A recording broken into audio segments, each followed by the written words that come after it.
on the dais. So please be a big round of applause.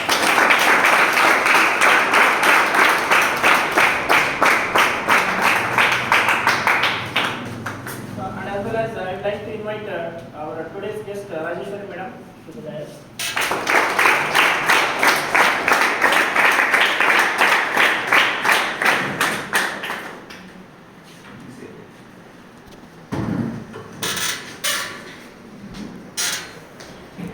I would like to extend my warm welcome to our my dear colleagues and as well as my dear students.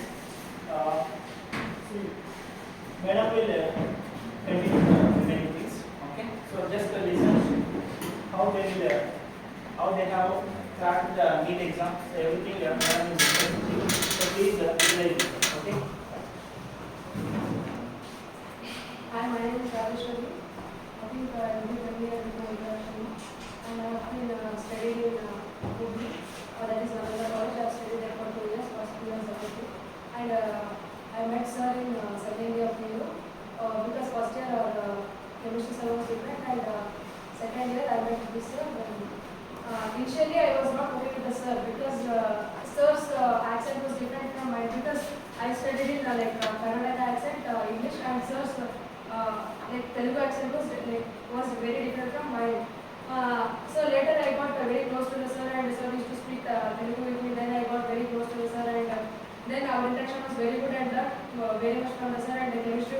So I scored very good marks in chemistry, and as well as I also scored very good marks in other 3 subjects, because now I am studying MBBS, so there are only 3 subjects in a year, so I am getting confused whether there are 3 or 4. Kerala Matala, anybody from Telugu level? And then is Sibu Pagala Nera. So, very first PU, second PU, very degree madadantara, like degree you ಏನು ಮಾಡ್ತೀರಾ ಅನ್ನೋದೇ important ಆಗುತ್ತೆ. So like just ನೀವು degree ಮಾಡ್ತೀರಾ ಅಂತ MSc BSc ಮಾಡೋಕ್ಕಿಂತ ಸ್ಕೋಪಿಗೆ like ನೀವು engineer ಆದರೂ ಮಾಡ್ಬೋದು, ಮೆಡಿಕಲ್ ಆದರೂ ಮಾಡ್ಬೋದು, ಲೈಕ್ ಸೈನ್ಸ್ ಸ್ಟೂಡೆಂಟ್ಸ್ ಅಲ್ಲ ನೀವೆಲ್ಲ BCom ಇದ್ದೀರಾ. ಮತ್ತೆ ಮೆಡಿಕಲ್ ಫೀಲ್ಡ್ಸ್ ಒಳಗೂ ಮತ್ತೆ ಬೇರೆ ಬೇರೆ ಇದ್ದಾವೆ. ಸೊ ನೀವು ಜಸ್ಟ್ ಒಂದೇ ಕಡೆ ನಾಲ್ಕು ಫೋಕಸ್ ಮಾಡೋದು, ನಿಮ್ಮದು ಹ್ಯಾವ್ ಬ್ರಾಡ್ ಮೈಂಡೆಡ್. ನಿಮ್ಗೆ ಯಾಕಂದ್ರೆ ನೀವು ಸೈನ್ಸ್ ಮಾಡಿದ್ರೆ ಅಂದರೆ you have plenty of opportunities. ಏನು ಮಾಡ್ತಾರೆ, ಒಂದು ಟೀಚರಿಂದ ಹಿಡಿದು ನೀವು ಡಾಕ್ಟರ್ ಆಗ್ಬೋದು, ಇಲ್ಲ ರಾಕೆಟ್ ಸೈನ್ಸ್ ಸೈಂಟಿಸ್ಟ್ ಆದರೂ ಆಗ್ಬೋದು. ಸೊ ಭಾಳ ಅದು ಮೇನ್ ಏನಿರಬೇಕಂದ್ರೆ you should have fire in your heart.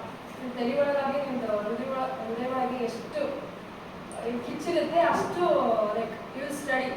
ಆಯಿತಾ? ಸುಮ್ಮನೆ ನಾನು ರೂರಲ್ ಬ್ಯಾಕ್ಗ್ರೌಂಡಿಂದ ಬಂದಿದ್ದೀವಿ, ಸೊ ನಾನು ಏನು ಮಾಡೋಕ್ಕಾಗಿಲ್ಲ ಅಂದರೆ ಅಲ್ಲ. ನನ್ನ ಫ್ರೆಂಡೇ ಇದ್ದಾಳೆ, ದೇವರ್ ಟ್ವಿನ್ಸ್, ಆ್ಯಂಡ್ ಅವ್ರಿಬ್ರು ಬಂದ್ಬಿಟ್ಟು ಲೈಕ್ ಇಲ್ಲಿ ಹಳ್ಳಿ ಒಳಗಿದ್ರು ಅವರು. ಅವ್ರಿಬ್ರು ತಾವೇ ಅವ್ರ ಪೇರೆಂಟ್ಸ್ ಜಗಳ ಆಡಿಬಿಟ್ಟು 8th ಸ್ಟ್ಯಾಂಡರ್ಡ್ಗೆ ಹುಬ್ಳಿಗೆ ಬಂದರು. ಸೊ ಹುಬ್ಳಿ ಒಳಗೆ 8th 9th 10th ಕಂಪ್ಲೀಟ್ ಮಾಡಿದ್ದಾರೆ. 11th 12th ಕೂಡ ಅವ್ರ ಪಪ್ಪ ಜೊತೆ ಜಗಳ ಆಡಿಬಿಟ್ಟು ಲೈಕ್ PU ಸೈನ್ಸೇ ಮಾಡ್ತೀನಿ, PU ಸೈನ್ಸ್ ಮಾಡ್ತೀನಿ. ಅದರಲ್ಲಿ ಒಬ್ಬಾಕಿ ನಾನು ಮೆಡಿಕಲ್ ಮಾಡ್ತೀನಿ ಅಂತ ಅಂದರು, ಇನ್ನೊಬ್ಳು ಇಲ್ಲ ನಾನು ಮೆಡಿಕಲ್ ಮಾಡಿದ್ದೀನಿ ಅಂತ. ಸೊ ಫಸ್ಟ್ ಅಟೆಂಪ್ಟ್ ಒಳಗೆ ಈಗ ಮೆಡಿಕಲ್ ಆಗಿಲ್ಲ. So she took for long term, but one more girl she went to the engineering. Then everybody mock that long term girl. ಆಕೆಗೆ ಏನಾದ್ರು ನೀನು ಇಂಜಿನಿಯರಿಂಗ್ ತೊಗೊಂಡಿದ್ದೀನಿ, ಯಾಕೆ ತೊಗೊಂಡಿಲ್ಲ ಅಂತ ಅಂದ್ರು. ಇಲ್ಲ ನಾನು ಲಾಂಗ್ ಟರ್ಮ್ ಮಾಡ್ತೀನಿ. ಲಾಂಗ್ ಟರ್ಮ್ ಮಾಡಿ ಏನು ಮಾಡ್ತೀಯಾ, ಮೆಡಿಕಲ್ ಆಗಿಲ್ಲ ಅಂದ್ರೆ ಏನು ಮಾಡ್ತೀಯಾ, ಎಲ್ಲರೂ ಆಕೆಗೆ ಹಂಗೆ ಮಾಡಿದ್ವಿ. ಬಟ್ ಅವಾಗ ಇಂಜಿನಿಯರಿಂಗ್ ಇದೆಲ್ಲ ಚೆನ್ನಾಗಿ ಮಾಡಿ, ಬಟ್ ಈಗ ಲಾಂಗ್ ಟರ್ಮ್ ಮಾಡಿದ್ರೆ ಈಗಿನ ಮೆಡಿಕಲ್ ಸಿಕ್ತು. ಅವಾಗ ಎಲ್ಲರೂ ಇನ್ನೊಂದು ಹೇಳಕತ್ತೀವಿ, ನೀನು ಇಂಜಿನಿಯರಿಂಗ್ ಯಾಕೆ ಮಾಡಿದೆ, ನೀನು ಒಂದು ಲಾಂಗ್ ಟರ್ಮ್ ಮಾಡಿದ್ರೆ ನೀನು ಮೆಡಿಕಲ್ ಮಾಡ್ಬಿಟ್ಟಿದ್ದಿ, ಇಬ್ಬರು ನೀವು ಮೆಡಿಕಲ್ ಆಗ್ಬಿಟ್ಟಿರಲ್ಲ ಅಂತ ಹೇಳಿ. ಅದಾದ್ಮೇಲೆ ಇಂಜಿನಿಯರಿಂಗ್ ಸ್ಟೂಡೆಂಟ್ಗೆ ಏನಾಗಿದೆ, ಏನಂತಾರೆ ನಾವು she got job with 24 lakhs per annum. అంటే ಅಷ್ಟು ವರ್ಕ್ ಮಾಡಿದ್ದು. ಸೊ 24 lakhs per annum ಅಂತಂದರೆ 2 ಲಕ್ಷ ತಿಂಗಳಿಗೆ ಬರುತ್ತೆ ಆಲ್ಮೋಸ್ಟ್. ಸೊ ಈಗ ಎಲ್ಲರೂ ಮತ್ತೆ ಈಗ ಹೇಳಕ್ಕಾಗಲ್ಲ, ಈ ಮೆಡಿಕಲ್ ಯಾಕೆ ಮಾಡಿದೆ, ನಿನ್ನ 10 ವರ್ಷ ಜರ್ನಿ ಐತಿ, ಸೊ ಇಂಜಿನಿಯರಿಂಗ್ ಮಾಡಿದ್ರೆ ನಿಂಗೆ ಏನಿಲ್ಲ ಅಂದ್ರೆ 1 ಲಕ್ಷ ಆದರೂ ಸಿಗ್ತಿತ್ತು ಅಂತ ಹೇಳಿ. ಸೊ ಬೇರೆ ಏನು ಹೇಳ್ತಾರೆ ಅಂತಲ್ಲ, ನಿಮ್ಮ ತಲೆ ಒಳಗೆ ಏನಿರುತ್ತೆ ನೀವು ಅದನ್ನು ಮಾಡಿ. ಬಟ್ MBBS ಏನಿದೆ ಸ್ಕೋಪ್ ಚೆನ್ನಾಗಿದೆ, ಮತ್ತು ಈ ರೂರಲ್ ಏರಿಯಾಸ್ ಒಳಗಾಗಲಿ ಸ್ವಲ್ಪ ಮೆಡಿಕಲ್ ಫೀಲ್ಡ್ ಬೇಕು. ಇಲ್ಲಾಂದರೆ ಹಾಸ್ಪಿಟಲ್ಸ್ ಅಂತಂದರೆ MBBS ಅಂದರೆ ಬರೀ ಓದೋದಿರುತ್ತಾ, ಸೀಟ್ ಅಂತಲ್ಲ. ಲೈಕ್ ನೀವು ಮಾಡಿದ್ರೆ ಕಾನ್ಫಿಡೆನ್ಸ್ಗೆ ಏನಾಗುತ್ತೆ, ನಿಮಗೆ ಜನರಿಗೆ ಹೆಲ್ಪ್ ಮಾಡಬೇಕು ಅನ್ನೋದು ಬರುತ್ತೆ ನಿಮಗೆ. ಮತ್ತು ಮೆಡಿಕಲ್ ಮಾಡೋದು ಬರೀ MBBS ಅಂತ ಬರೋದಿಲ್ಲ, ಬೇರೆ ಫೀಲ್ಡ್ಸ್ ಎಲ್ಲನೂ ಇರ್ತವೆ. ಮತ್ತು ನಿಮ್ಗೆ ಆ್ಯಕ್ಚುಲಿ ಅದೇನು ವೈಲ್ಡ್ ಫೀಲ್ಡ್ ಅದೇ ಮೆಡಿಕಲ್ ಬಂದ್ಬಿಟ್ಟು ಅದ್ರೊಳಗೆ ನರ್ಸಿಂಗ್ ಇರುತ್ತೆ, ಪ್ಯಾರಲ್ ಇರುತ್ತೆ, ಮತ್ತು ಡೆಂಟಿಸ್ಟ್ರಿ ಅಂತ ಬರುತ್ತೆ, ಇದು ಐತಿ, BMS ಆಯುರ್ವೇದಿಕ್ ಐತಿ. MBBS ಅನ್ನೋದು ಆಯುರ್ವೇದಿಕ್ ಅಂತ ಟ್ರೈ ಮಾಡಿ.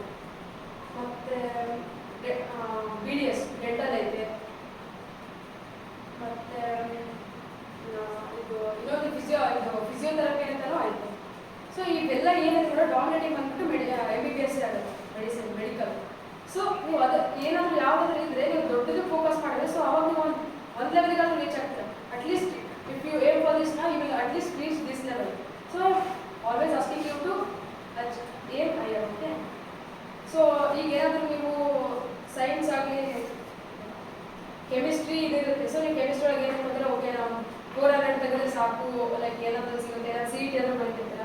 ಸೊ ಸಿ ಇ ಟಿ ಒಳಗೆ ಅನ್ಕೊತೀರಿ ಓಕೆ ಅಟ್ಲೀಸ್ಟ್ ನಾನು ಇಷ್ಟಾದ್ರೂ ಮಾಡೋಣ. ಬಟ್ ನೀವೇನು ಅನ್ಕೋತೀರಿ ಸ್ವಲ್ಪ ಜಾಸ್ತಿನೇ ಅನ್ಕೊಳ್ಳಿ. ಸೊ ದಟ್ ನೀವು ಸ್ವಲ್ಪ ರೀಚ್ ಆಗ್ತಾರೆ. ಇಲ್ಲ ನೀವು ಇಲ್ಲಿಗೆ ಅನ್ಕೊಂಡ್ಬಿಟ್ರೆ ಇನ್ನೂ ಕಮ್ಮಿನೇ ಬರೋದು. ಸೊ ಯಾವಾಗನಾಗಲಿ ನಾವೇನು we are not genius people that ಒಂದ್ಸತಿ ಹೇಳಿದ ತಕ್ಷಣ ಆಗ್ಬಿಡುತ್ತೆ. ಪ್ರಾಕ್ಟೀಸ್ ಬೇಕು. ಸೊ ಪ್ರಾಕ್ಟೀಸ್ ಬೇಕಂದ್ರೆ ಕನ್ಸಿಸ್ಟೆನ್ಸಿ ಇರಬೇಕು. ಮತ್ತೆ ನೀವು ಫಸ್ಟ್ ಟೈಮ್ 400 ತೆಗೆದ್ರೆ ನೆಕ್ಸ್ಟ್ ಟೈಮ್ 400 ತೆಗಿತಾರೆ, ಮತ್ತೆ ಓದಿದ್ರೆ 450 ತೆಗಿತಾರೆ, ಮತ್ತೆ ಇದಕ್ಕಂದ್ರೆ ನಿಮಗೆ ನಿಮ್ಮದು ಡಿಫಿಕಲ್ಟೀಸ್ ಆಗಿ ಮತ್ತೆ ನೀವೇನು ಪ್ರಾಬ್ಲಮ್ ಮಾಡಿಲ್ಲ ಮಿಸ್ಟೇಕ್ಸ್ ನಿಮಗೆಲ್ಲ ಗೊತ್ತಾಗ್ತದೆ. ಸೊ ಅವಾಗ ನೀವು ನಿಮ್ಮ ಮಿಸ್ಟೇಕ್ಸ್ ನಿಮಗೆ ಗೊತ್ತಾದಾಗ ಏನು ಮಾಡ್ತಾರೆ, ನೀವು ಇಂಪ್ರೂವ್ ಆಗ್ತೀರ. ಸೊ ಅದಕ್ಕೆ ಪ್ರಾಕ್ಟೀಸ್ ಮಾಡಬೇಕು, ಕನ್ಸಿಸ್ಟೆನ್ಸಿ ಇರಬೇಕು. ನೀವು ಇವತ್ತು ಇಷ್ಟು ಮಾಡಿಲ್ಲ ಅದು ಫೇಲ್ ಆಯ್ತಾ ಪರವಾಗಿಲ್ಲ, ಇನ್ನೊಂದ್ಸತಿ ಟ್ರೈ ಮಾಡಿ. ಐಸ್ಟಿಲ್ ಫಸ್ಟ್ ಟೈಮ್ಗೆ ಏನು ಮಾಡಿಲ್ಲ ಅವ್ನು 1000 ಟೈಮ್ಗೆ ಬಲ್ಕ್ ಕಂಡಿದ್ದು. ಸೊ ನೀವು ಎಷ್ಟಾಗುತ್ತೆ ಅಷ್ಟು ಪ್ರಾಕ್ಟೀಸ್ ಮಾಡಬೇಕು. ಏನು ನೀವು ಈಗಿಂದ ಟ್ರೈ ಮಾಡಿದ್ರೆ ನಾನು ಎಷ್ಟು ಸೆಕೆಂಡ್ ಇಯರಿಗೆ ನಾನು MBBS ಮಾಡಬೇಕು ಅಂತ ಅನ್ಕೊಂಡೆ. ಸೊ ಫಸ್ಟ್ ಇಯರ್ ನಾನು ಮಾಡಿದೆ. ಸೊ ಸೆಕೆಂಡ್ ಇಯರ್ ಆ್ಯಕ್ಚುಲಿ ನಾನು ಟೀಚರ್ಸ್ ಕೋರ್ಸ್ ಮಾಡಿದೆ. ಸರ್ ಕೂಡ ಭಾಳ ಹೆಲ್ಪ್ ಮಾಡಿದ್ರು. ಅವ್ರು ಅಂದರು ಯಾಕೆ ಟ್ರೈ ಮಾಡ್ತಾರೆ ನನಗೆ ಮೊದಲು JEE ಮಾಡಬೇಕು. ಸೊ ಅದಾದ್ಮೇಲೆ ಅನ್ಕೊಂಡಿಲ್ಲ ನೀಟು ಟ್ರೈ ಮಾಡೋಣ ಅಂತ ಅನ್ಕೊಂಡು ನಾನು CET ಕೂಡ ಮಾಡಿದೆ. ನಾನು CET ಎಕ್ಸಾಮ್ ಕಟ್ಟಿನಿ, ಬಟ್ CET ಬಂದಿಲ್ಲ ನಾನು, ಯಾಕಂದ್ರೆ ನನಗೆ ಅಷ್ಟು ಫೋಕಸ್ MBBS ಮೇಲೆ ಇತ್ತು.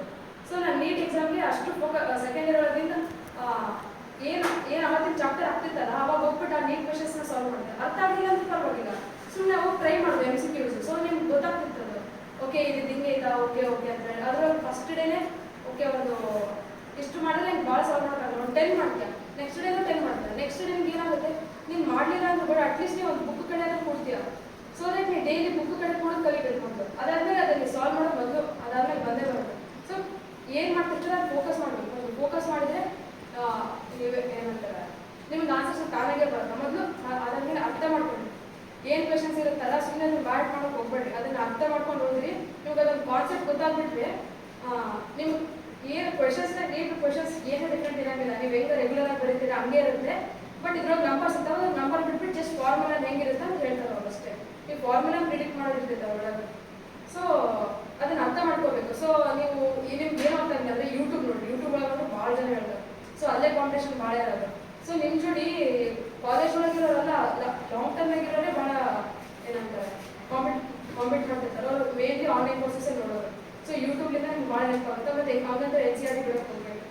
NCERTಲಿಂದನೂ ಅಷ್ಟೇ ಮೇನ್ಲಿ ಬಯೋ ಮಾತ್ರ NCERT ಸಾಕು.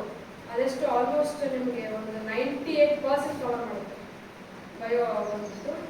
ಕೆಮಿಸ್ಟ್ರಿ ಆರ್ಗ್ಯಾನಿಕ್ ಸ್ವಲ್ಪ ಡಿಫಿಕಲ್ಟ್ ಆಗೋದು, ಇನ್ಆರ್ಗ್ಯಾನಿಕ್ ನೀವು ಮಾಡ್ಬೋದು. ಅಂದರೆ ಲೈಕ್ ಫಸ್ಟ್ 2 ಬುಕ್ಸ್ ಇದಾವಲ್ಲ chemistry. So you can study from first book. Second book is little hard, but if you focus on that ಅಲ್ಲ ಏನಂತಾರೆ ಅದು ಸ್ವಲ್ಪ ಲೈಕ್ ಮೇನ್ಲಿ ಅರ್ಥ ಮಾಡ್ಕೊಳ್ಳೋದು ಭಾಳ ಸೆಕೆಂಡ್ ಒಳಗೆ ಆರ್ಗ್ಯಾನಿಕ್ ಕೆಮಿಸ್ಟ್ರಿ. ಸೊ ನಿಮ್ಗೆ ಅದೇನಾದರೂ ಲೈಕ್ ಫಾರ್ಮುಲಾಸ್ ಆಗಲಿ ಅಂದ್ರೆ ಅದಕ್ಕೆ ಮಾತ್ರ ಪ್ರಾಕ್ಟೀಸ್ ಭಾಳ ಬೇಕು second year. ಫಸ್ಟ್ನೇದು it is mainly of memory. If you are good with your memory then ನೀವು ಏನಂತಾರೆ first ಪಾರ್ಟ್ನ you can easily track ಮಾಡ್ಬೋದು. ಸೆಕೆಂಡ್ ಒಳಗೆ ಪ್ರಾಕ್ಟೀಸ್ ಬೇಕು, ಕನ್ಸಿಸ್ಟೆನ್ಸಿ ಇಸ್ ಇಂಪಾರ್ಟೆಂಟ್. ಅದಕ್ಕೆ ಫಿಸಿಕ್ಸ್ ಬರುತ್ತೆ. I think physics is the difficult part ಅಲ್ಲ.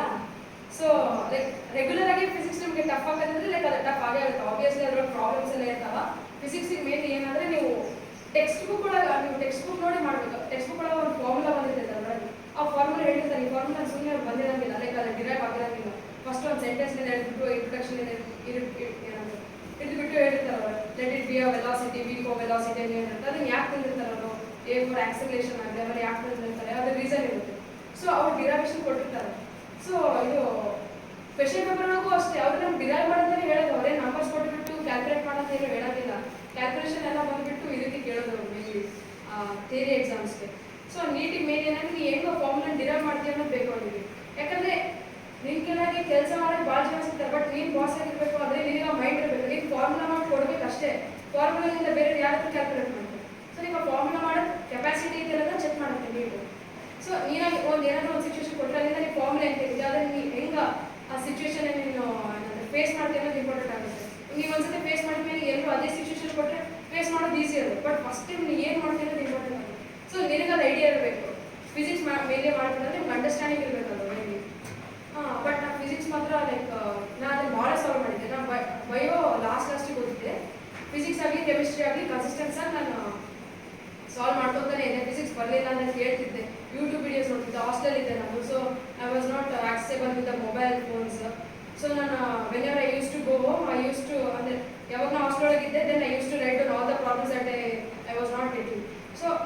Starting ಬರ್ತಿದ್ದೆ ಅವಾಗ ಅವನ್ನೆಲ್ಲ ಯೂಟ್ಯೂಬ್ ಒಳಗೆ ನೋಡ್ತಿದ್ದೆ ನಾನು, ಮತ್ತೆ ಲರ್ನಿಂಗ್ ಆ್ಯಪ್ಸ್ ಒಳಗೆ ನೋಡ್ತಿದ್ದೆ. Byju's like it help me a lot, ಗೊತ್ತಿರಬೇಕಲ್ಲ ಬೈಜೂಸಿಗೆ. ಈಗ ಸಬ್ಸ್ಕ್ರಿಪ್ಷನ್ ಐತೆ, ನನಗೆ ಅವಾಗ ಸಬ್ಸ್ಕ್ರಿಪ್ಷನ್ ಇದ್ದಿದ್ದಿಲ್ಲ. ಸೊ ಅದ್ರೊಳಗೆ ಕಾನ್ಸೆಪ್ಟ್ ಹೇಳ್ಕೊಟ್ರು ನೀಟಾಗಿ. ಸೊ ನಿಮ್ಗೆ ಏನು ಕಾನ್ಸೆಪ್ಟ್ ಅದ, ನೀವು ಕಾನ್ಸೆಪ್ಟ್ ಅಂತ ಮಾಡ್ಕೊಳ್ರಿ, ಅದಕ್ಕೆ ನೀವು ಪ್ರಾಬ್ಲಮ್ ಸಾಲ್ವ್ ಮಾಡ್ತಾರೆ ತಾನಾಗೆ ಬರುತ್ತೆ ಅದು. ಸೊ ಲೈಕ್ ಅದು ಅಲ್ಲ ಇದು. ಮತ್ತು ಮ್ಯಾಥ್ಸ್ ಏನು ನೀಟಿಗಾದ್ರೆ ಮ್ಯಾಥ್ಸ್ ಬರೋಂಗಿಲ್ಲ, ಬಟ್ ಸ್ಟಿಲ್ ಅದನ್ನು ಪ್ರಾಕ್ಟೀಸ್ ಮಾಡಿದ್ರೆ ತೇರಿ ಒಳಗೆ ಇದು ಮಾಡೋದು. ಮ್ಯಾಥ್ಸ್ ಹೊರಗಂತೂ ಏನು ಕೇಳೋಂಗಿಲ್ಲ, ಜಸ್ಟ್ ಅವೇನು ಪ್ರಾಬ್ಲಮ್ಸ್ ಇರ್ತಾವೆ ಅವಶ್ಯಕ ಹೇಳ್ತಾರೆ. ಮತ್ತು ಅದ್ರ ಟ್ರಿಗ್ನೋಮೆಟ್ರಿ ಅಷ್ಟೇ ಸ್ವಲ್ಪ ಟಫ್ ಅನ್ಸ್ಬೋದು ಅಂದ್ಕೊಳ್ತೀವಿ. ಅದಕ್ಕೆ ಹುಡುಗಿದ್ದೆಲ್ಲ ಮ್ಯಾಥ್ಸ್ ಈಸಿ.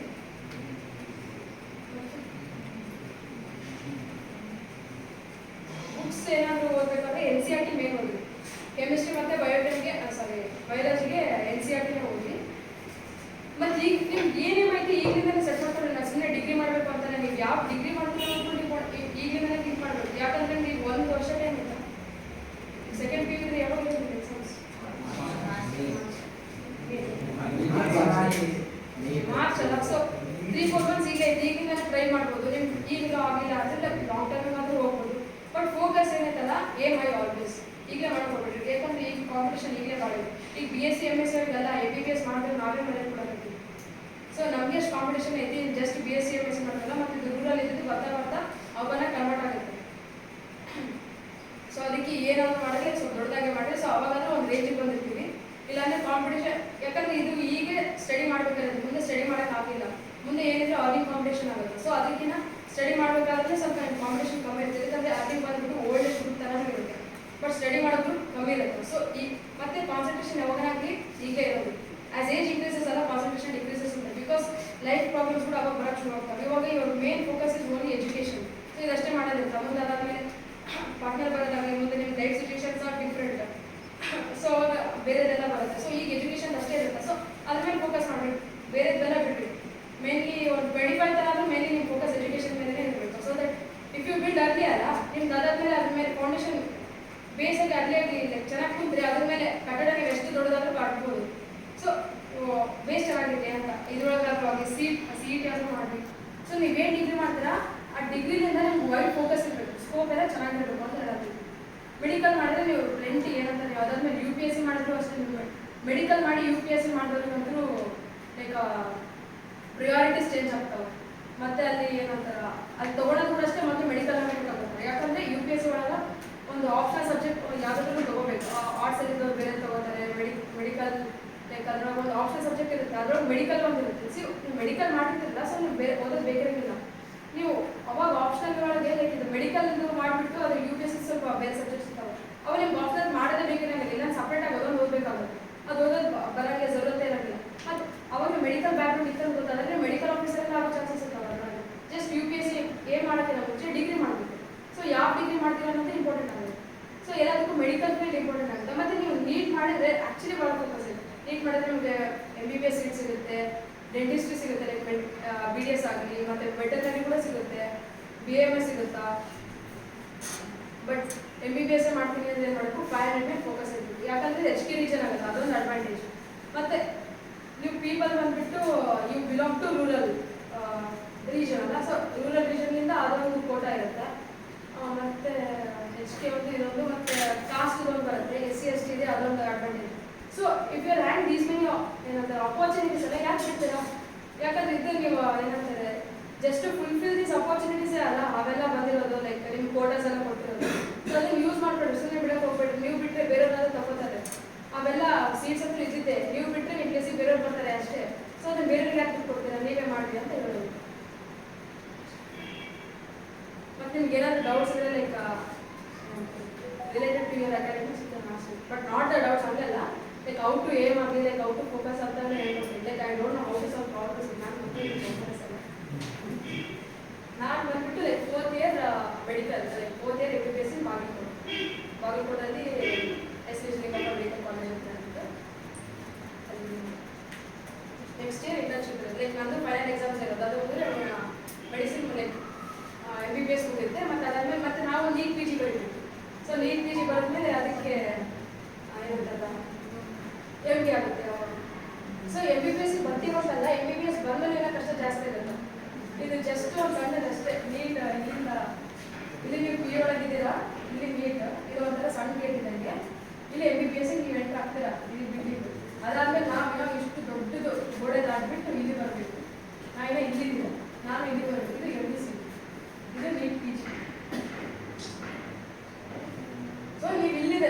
ನೀವು ಇಲ್ಲಿಗೆ ಫೋಕಸ್ ಮಾಡಿದ್ರೆ ಇಲ್ಲಾದ್ರೂ ಬರ್ತೀರಾ. ಈಗ ನೀವು ಈ ಬಿಲ್ಡಿಂಗ್ ಹೋಗ್ಬೇಕಾದ್ರೆ ಮತ್ತೆ ಈ ಬಿಲ್ಡಿಂಗ್ ಬರಲೇಬೇಕು. ಸೊ ಅಟ್ಲೀಸ್ಟ್ ಈ ಬಿಲ್ಡಿಂಗ್ ಆಗಿಲ್ಲ ಅಂದ್ರೆ ಪಕ್ಕದ ಬಿಲ್ಡಿಂಗ್ ತಾನು ಹೋಗ್ಬೋದು ಇಲ್ಲಿಂದ. ನೀವು ಗೇಟ್ ಈ ಬಿಲ್ಡಿಂಗ್ ಚೆನ್ನಾಗಿಲ್ಲ, ನೀವು ಗೇಟ್ ಹಾಕಿಲ್ಲ ಅಂದ್ರೆ ಹೋಗೋಕ್ಕೆ ಇಲ್ಲ, ವಾಪಸ್ಸೇ ಹೋಗ್ಬಿಡ್ತಾರೆ. ಇಲ್ಲ ನೀವು ಏನೇ ಆಜು ಬಾಜು ಇರುತ್ತೆ ಹೊರಗೆ ಹೋಗ್ತೀವಿ. ಅದಕ್ಕೆ ಟ್ರೈ ಮಾಡಿ ಅಂತ. ಲೈಕ್ ನೀಟಾದ್ರೂ ಆಗಲಿ JW ಆದ್ರೂ ಆಗಲಿ, JW ಲೈಕ್ ಅದ್ರ ಪ್ರಾಬ್ಲಮ್ಸ್ ಭಾಳ ಬೇಕು. ಲೈಕ್ ಅದಕ್ಕೆ ಸ್ಕಿಲ್ಡ್ ಇರುತ್ತೆ, ಭಾಳ ಸ್ಕಿಲ್ ಇರಬೇಕು. ಅದಕ್ಕೆ ಎಷ್ಟಾದಷ್ಟು ಬೇಗನೆ ಸಾಲ್ವ್ ಮಾಡಬೇಕು. ಸೊ ಲೈಕ್ ನೀಟ್ ಪ್ರಾಬ್ಲಮ್ಗೆ ಅಚೀವ್ ಮಾಡೋದು ಅದೇ ದೊಡ್ಡದೇನಲ್ಲ. ಅನ್ಕೊಂಡ್ರೆ ದೊಡ್ಡದು. ನಾನು ಅನ್ಕೊಂಡಿದ್ದೆ ನೀಟೇ ಭಾಳ ಇದ್ದಿದ್ದು ಅಂತ ಹೇಳ್ಬಿಟ್ಟು ನಾನು ಕ್ವಶನ್ ನೋಡಿದ್ರೆ ಗೊತ್ತಾಯ್ತು, ಓಕೆ ನೀಟ್ ಕೂಡ ಇಷ್ಟೇ ನಾನು ಈಸಿ ಇರೋದು ಅಂತ ಹೇಳಿ ನಾನು ಖುಷಿನೇ ಆಗ್ಬಿಟ್ಟೆ. ಅಯ್ಯೋ ಓಕೆ ನೀಟ್ ಕೂಡ ಲೈಕ್ ನನಗೆ ಅದು ಅನಿಸ್ಲೇ ಇಲ್ಲ. ಓಕೆ ಇದು ನೀಟ್ ಕ್ವಶನ್ ಪೇಪರ್ ಅಂತ ಹೇಳಿ ನಾನು ಅನ್ಕೊಂಡಿದ್ದೆ, ನಾನು ಪಕ್ಕ ಲಾಂಗ್ ಟರ್ಮೇ ಮಾಡ್ತೀನಿ ನಾನು ಅನ್ಕೊಂಡಿದ್ದೆ.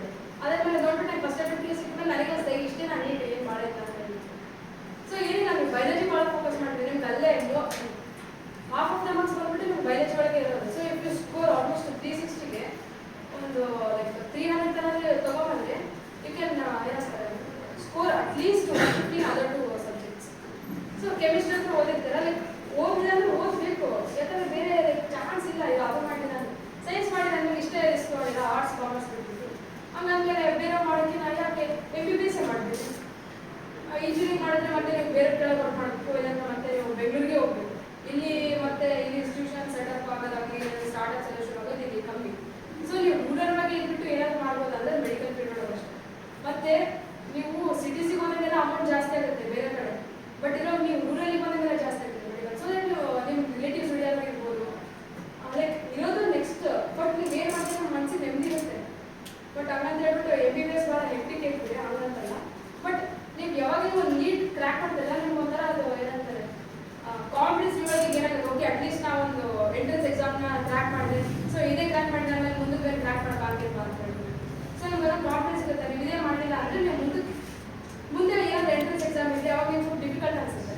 ಸೊ ಇದು ಮಾಡಲಿಲ್ಲ ಅಂತ ಕೂಡ ನೀವು ರೆಗ್ಯುಲರ್ ಆಗಿ ಆನ್ಲೈನ್ ಎಕ್ಸಾಮ್ಸ್ ಕೂಡ ಆಗಲಿ ಇರ್ತಾವೆ. ನೀಟಲ್ಲಿ ಲೈಕ್ ಏನಂತಾರೆ ಮಾಕ್ ಟೆಸ್ಟ್ ತೊಗೊಂಡಲ್ಲ, ವೀಕೆಂಡ್ಸ್ ಇದೆ, ಲೈಕ್ ಅವನ್ನ ಪ್ರಾಕ್ಟೀಸ್ ಭಾಳ ಮಾಡಬೇಕು. ಸೊ ದಟ್ ನಿಮಗೆ ಹೆಂಗೆ ಟೈಮ್ನ ಸೆಟ್ ಮಾಡಬೇಕು ಅಂತ ಗೊತ್ತಾಗುತ್ತೆ. ಹೆಂಗಂದ್ರೆ ಲೈಕ್ ಬಯೋ ಬಂದ್ಬಿಟ್ಟು 360 ಕ್ವಶನ್ಸ್ ಇರ್ತಾವೆ ಅಂದರೆ ಲೈಕ್ 1.5 hour ಬೇಕಾಗುತ್ತಿಲ್ಲ. 1.5 hour ಬೇಕು. ಬಟ್ ನಿಮ್ಗೆ 1.5 hour ಬೇಕಿಲ್ಲ ಆ್ಯಕ್ಚುಲಿ ಅದಕ್ಕೆ. ಯಾಕಂದರೆ ಲೈಕ್ ಜಸ್ಟ್ ನೀವು ಕ್ವಶನ್ ಮಾಡಿದ ತಕ್ಷಣ ಟಿಕ್ ಮಾಡೋದಿರ್ತೈತೆ. ಸೊ ನೀವು ಅಲ್ಲಿ ಏನಂತಾರೆ ಮಿನಿಮಸ್ ಟೈಮ್ ಮಾಡಿಬಿಟ್ಟು ಹ್ಯಾವ್ ಟು ಏನಂತಾರೆ gain all your time to the chemistry and physics ಮೇಲೆ. ಮತ್ತು ಹಂಗಂತ ಹೇಳ್ಬಿಟ್ಟು ಮತ್ತೆ ಅವೆಲ್ಲ ಫಿಸಿಕ್ಸಿಗೆ ಹಾಕೋದು ಬೇಕಿಲ್ಲ, ಕೆಮಿಸ್ಟ್ರಿ ಹಾಕಿ. ಬಿಕಾಸ್ ಫಿಸಿಕ್ಸಿಗೆ ಒಂದು ಕ್ವಶನ್ಗೆ ಒಂದು 2 minutes ಆದರೂ ಬೇಕು. ಅದು ಮತ್ತೆ ತೊಗೊಂಡ್ಮೇಲೆ ಕೂಡ ನೀವು ಪ್ರಾಬ್ಲಮ್ ಸಾಲ್ವ್ ಮಾಡೋದು ಕರೆಕ್ಟ್ ಬರ್ತಾ ಇಲ್ಲ ಡೌಟ್ ಇರುತ್ತೆ. ಬಟ್ ಕೆಮಿಸ್ಟ್ರಿ ಒಳಗೆ ಬಂದ್ಬಿಟ್ಟಿದೆ. ಸೊ ಬಯಾಲಜಿಯಿಂದ ತೊಗೊಂಬಂದ ಮಾರ್ಕ್ಸ್ನ ಲೈಕ್ ಅಲ್ಲಿಂದ ತೊಗೊಂಬಂದ ಟೈಮ್ನ ನೀವು ಫಿಸಿಕ್ಸ್ ಲೈಕ್ ಕೆಮಿಸ್ಟ್ರಿ ಒಳಗೆ ಹಾಕಬೇಕು. ಅದಾದಮೇಲೆ if you are confident with physics ಅವಾಗಷ್ಟೇ you should go with physics. ಇಲ್ಲಾಂದರೆ try to maximum all your time with chemistry. ಅದಕ್ಕೆ ಸೊ ದಟ್ ನೀವು ಇಲ್ಲಿ 2 ಕಡೆ ಕವರ್ ಮಾಡಿದ್ರೆ ಫಿಸಿಕ್ಸ್ ಒಳಗೆ ಅಟ್ಲೀಸ್ಟ್ ಗೊತ್ತಿಲ್ಲ ಅಂದ್ರೆ at least you can attend 10 questions if you read ಏನಂತಾರೆ ಥಿಯರಿ ಥರೋಲಿ ಅಂದ್ರೆ ನೀವು ಬರೀ ಎಕ್ಸಾಮ್ಸಿಗೆ ಬರೋಕ್ಕ ಅಂತಲ್ಲ, ಬೇರೆ ಪ್ರಶ್ನೆ ನೀವು ಇಂಟ್ರೆಸ್ಟಿಂದ ಓದಿದ್ರಿ ನೀವು. ಓಕೆ ಇದ್ಯಾಕೆ ಹಿಂಗಾಗುತ್ತೆ ನೀವು ಯೂಟ್ಯೂಬ್ ಒಳಗೆ ನೋಡ್ರಿ, ಅವ್ರ ಕಾನ್ಸೆಪ್ಟ್ ಇರ್ತಾರೆ. ಸೊ ದಟ್ ನಿಮಗೆ ಏನಂತಾರೆ ಇಂಟ್ರೆಸ್ಟ್ ಜಾಸ್ತಿ ಆಗುತ್ತೆ ಅದ್ರ ಬಗ್ಗೆ.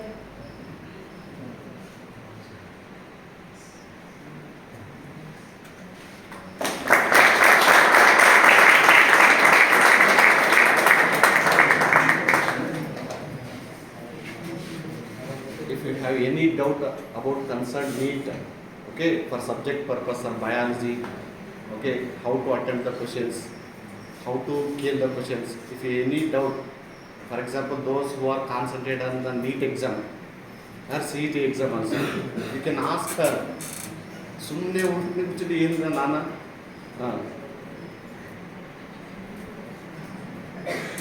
so you have to clarify if any doubt about NEET exam.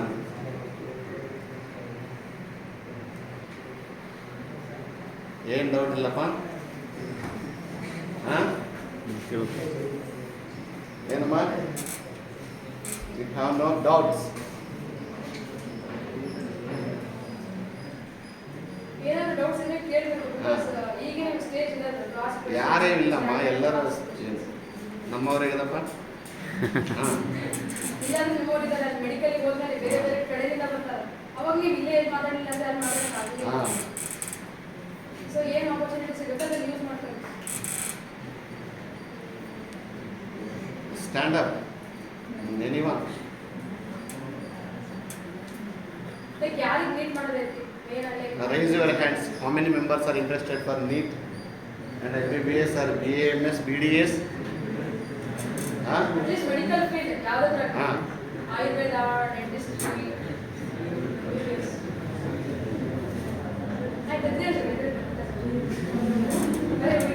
Hand ಕೂಡ ಕಂಪ್ಲೀಟ್ ಇದು ಮಾಡ್ತಾರೆ. Complete. ಮತ್ತೆ ಏನು ಮಾಡ್ಬೇಕಂತ ನೋಡಿ ನಮಗೆ ಯಾವ ಕೋರ್ಸ್ ಮಾಡ್ಬೇಕಂತ